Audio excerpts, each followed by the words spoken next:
Month Yes. here in Jamaica, and we celebrate it all February. Yeah. And so whatever you're doing to celebrate Jamaica's iconic music, I'm so proud of reggae. Yeah, man. Oh, big time.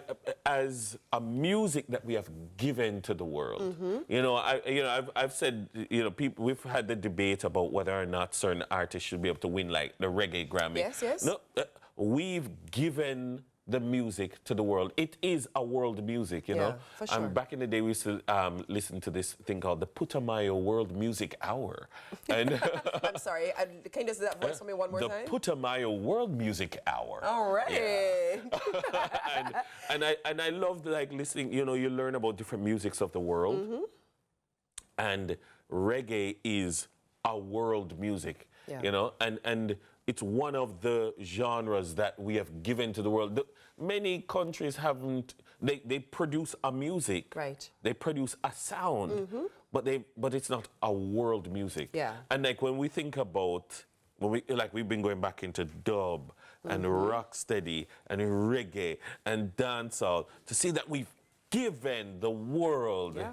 And music. It's literally become, as you say, on the back of giving it to the world, it's become the basis for other genres. Yes, it's dembo. Honestly, dembo, reggaeton, you know? And when you think about it, but I would even go on a limb and say, for me, when I hear it, there's something about it there in also Afrobeats. For me, I hear a lot of Jamaican influence, especially certain artists like Shatta Wale and like them, man, they sound straight dancehall to me. But I just feel like for a nation with such a small population, I can never get over. Like, it makes me immensely proud. I said this to my husband just yesterday. Like, I am immensely proud to be a Jamaican. Like, love our culture.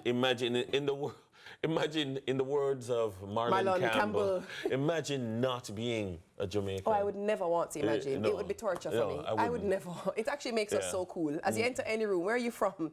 You say Jamaica. Oh, I love it. Yeah, it's a wonderful feeling. All right, let's jump into today's motivational quote. Yeah, motivational quote music. Yeah. Go ahead. Thank you. Go ahead. Give me more background, more strings. Ding, ding, ding. Thank you. You must never be fearful about what you are doing when it is right. That was said by Rosa Parks. Rosa Parks. Never be fearful about what you are doing when it is right. You know what though?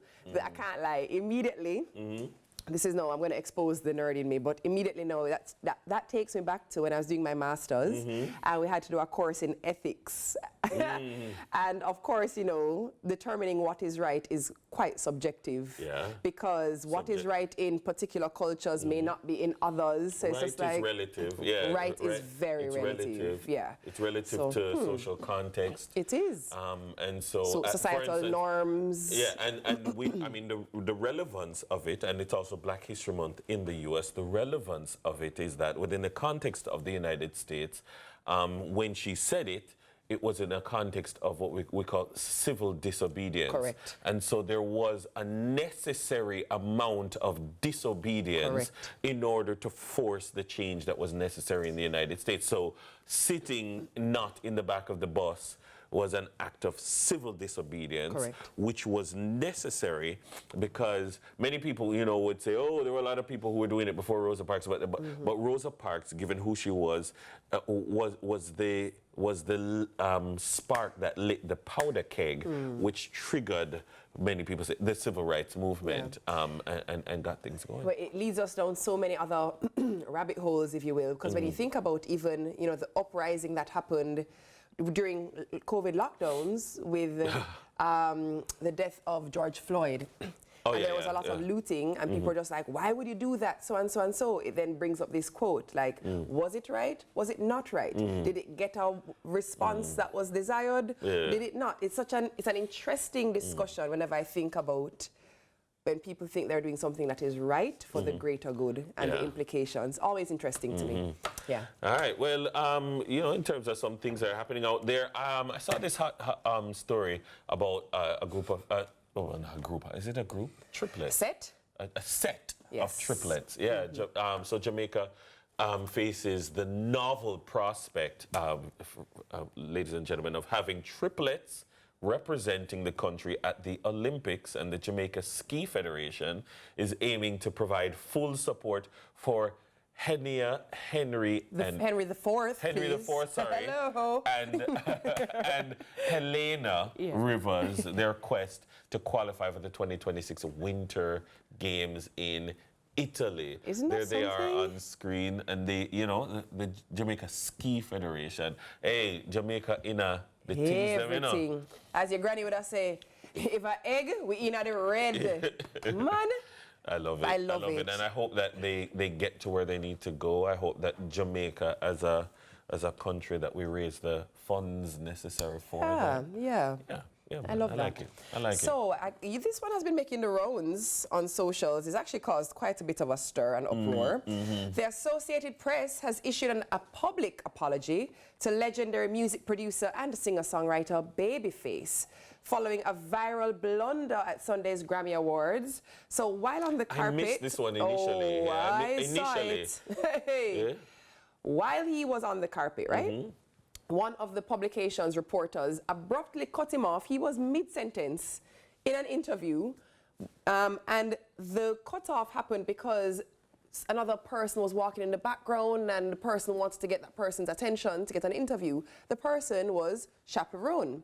Chaperone is a rising star. She actually won the award for Best New Artist, but Babyface is mid-sentence, and while he's speaking, she goes, "Hey, Chapel!"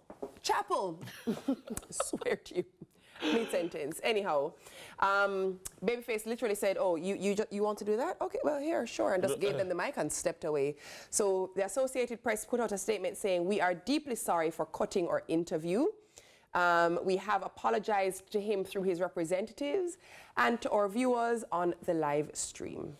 I found it so interesting when I heard the story, because I said, this situation is a microcosm of the relationship between journalism and influencer. Correct. Like in everyday life. Correct. And how the rise of the influencer is disturbing the work of journalism, and you're trying to make space for each other. Yeah. And it's reflective of the way in which, in many instances, influencers do, because they are popular for being popular and not necessarily for being trained or talented. And so we're trying to make them into broadcasters, or we're trying to make them into journalists, and they don't have an appreciation, and maybe it's a generational thing, like they don't have an appreciation of like what is right, or just manners. Like, he was in the middle of a sentence, but because maybe, and it's a reflective of the way sometimes because she's an influencer, she's chasing the popular person, the popular person, and doesn't realize, do you know who you have in front of you? But here's the thing too. I think you hit the nail on the head just now. But I think regardless of who was in front of her, basic manners. Yeah. Basic manners. Yeah. But again, it is, you know, when you put particular people in particular spaces, there's an expectation of a particular type of conduct. But it does not mean that they're equipped to conduct themselves in a particular way, because there may be a lack of training, or in this case, lack of basic social skills, like how, and the poor journalist is like, no, don't do this to me. She's cringing. Don't do this. You could tell that the journalist kind of felt away. Of course. And the influencer was just busy trying to influence. Chapel. Oh, sorry, Dennis, you were saying something just now? And then Babyface was like, would you like to just and she's like, yes. Especially because the journalist herself knows that they have producers and ground people around who will stop Precisely. Chapel, like I was thinking, why in line to come in next. You have somebody working on the next interview. Why are you trying to do both? Because she's doing a job that she don't know how to do. Yeah? But then again, you know, if you give a monkey the church bell, don't be surprised if he rings it. Me never hear that one yet. If you give monkey church bell, he ring it? You never hear that one? I just said it the Jamaican way so that you can hear it. Well, anybody in here heard that one? You never heard that? No.